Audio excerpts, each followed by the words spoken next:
नमस्कार दोस्तों, चलिए जानते हैं आज की सभी ताजा खबरों को सिर्फ 10 मिनट में। लेकिन वीडियो देखने से पहले वीडियो को लाइक और चैनल को सब्सक्राइब करना ना भूलें। छपरा में 24 घंटे में 50 लोग गिरफ्तार।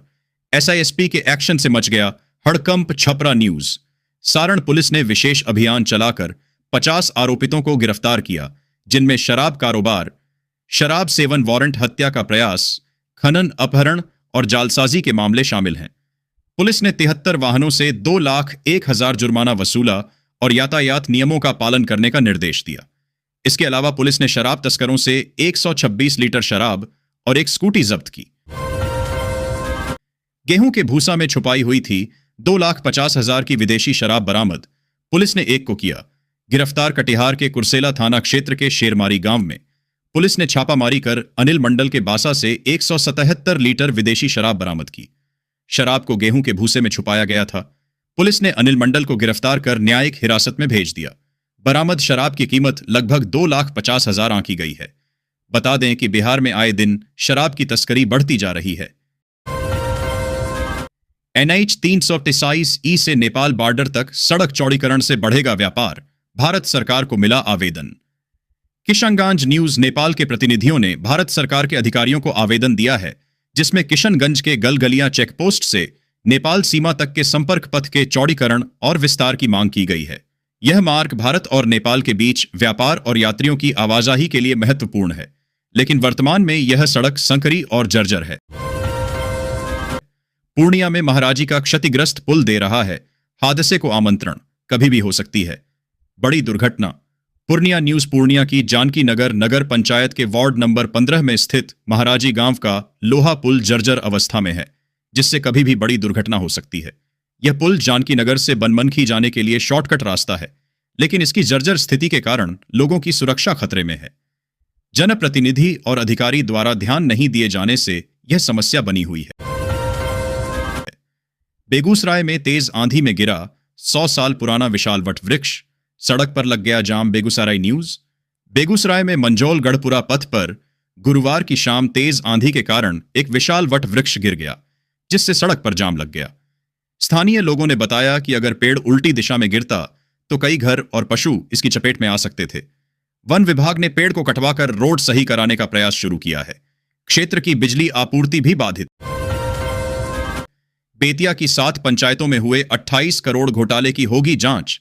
सांसद ने की सिफारिश। बेतिया प्रखंड की 7 पंचायतों का नगर निगम में विलय होने के बाद 7 निश्चय योजना में 28 करोड़ रुपए के गबन का मामला सामने आया है। सांसद संजय जायसवाल के निर्देश पर DRDA ने 3 सदस्यीय जांच टीम गठित की है। टीम को 22 अप्रैल तक रिपोर्ट सौंपने का निर्देश दिया गया है। स्वास्थ्य विभाग और मेडिकल कॉलेज के कार्यों की भी जांच की जाएगी।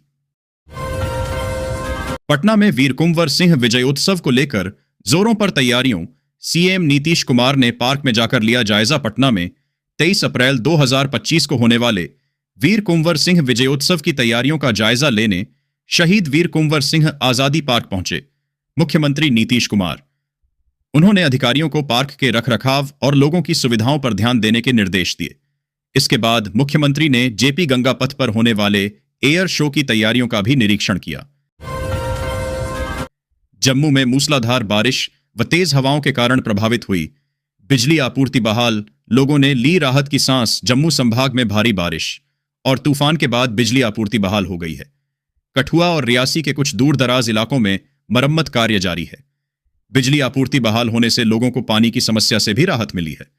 उम्मीद है कि शाम तक सभी क्षेत्रों में बिजली बहाल कर दी जाएगी, जिससे निवासियों को राहत मिलेगी। हैरी मैगवायर के नाटकीय गोल से जीता मैनचेस्टर यूनाइटेड। टॉटनहैम भी अंतिम 4 में पहुंचा। मैनचेस्टर यूनाइटेड ने ओल्ड ट्रैफर्ड में गुरुवार को फ्रांसीसी फुटबॉल क्लब ओलंपिक ल्यों को क्वार्टर फाइनल के दूसरे लेग में 5-4 से हराकर यूरोपा लीग के सेमीफाइनल में जगह बनाई। हैरी मैगवायर के अतिरिक्त समय में विजयी गोल ने पूरे स्टेडियम में जश्न का माहौल बना दिया। टॉटनहैम ने भी यूरोपा लीग के अंतिम 4 में जगह बना ली है। सेमीफाइनल में टॉटनहैम का सामना बोडो ग्लिम्ट से होगा।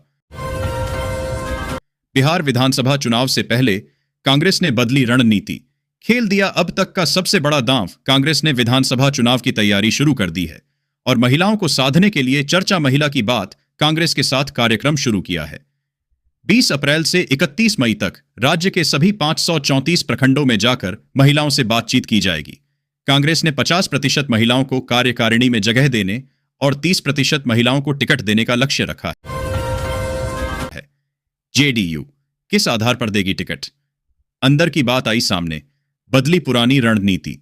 बिहार विधानसभा चुनाव के लिए जेडीयू अपने प्रत्याशी का चयन स्थानीय लोगों के फीडबैक और एजेंसी के सर्वे के आधार पर करेगा। स्थानीय स्तर की रिपोर्ट को प्राथमिकता दी जाएगी। जेडीयू के पास एक एक सीट के लिए न्यूनतम 5 प्रत्याशी हैं और पार्टी फीडबैक और सर्वे रिपोर्ट के आधार पर प्रत्याशी का चयन करेगी। इस प्रक्रिया से सबसे उपयुक्त प्रत्याशी का चयन किया जाएगा। 1 साल अनुभव कीजिए, जरूरत पड़ी तो वक्फ कानून में होगा संशोधन। बिहार बीजेपी चीफ का बड़ा बयान। दिलीप जायसवाल ने कहा कि विपक्षी दल मुसलमानों में भ्रम फैलाते हैं। उन्होंने वक्फ बिल को गरीब मुसलमानों के हित में बताया और लोगों से 1 साल तक इसे अनुभव करने की सलाह दी। जायसवाल ने कहा कि जरूरत पड़ने पर वक्फ कानून में संशोधन किया जा सकता है। उन्होंने यह भी कहा कि भाजपा अल्पसंख्यकों के लिए हमेशा खुली है और मोदी सरकार सभी की चिंता करती है।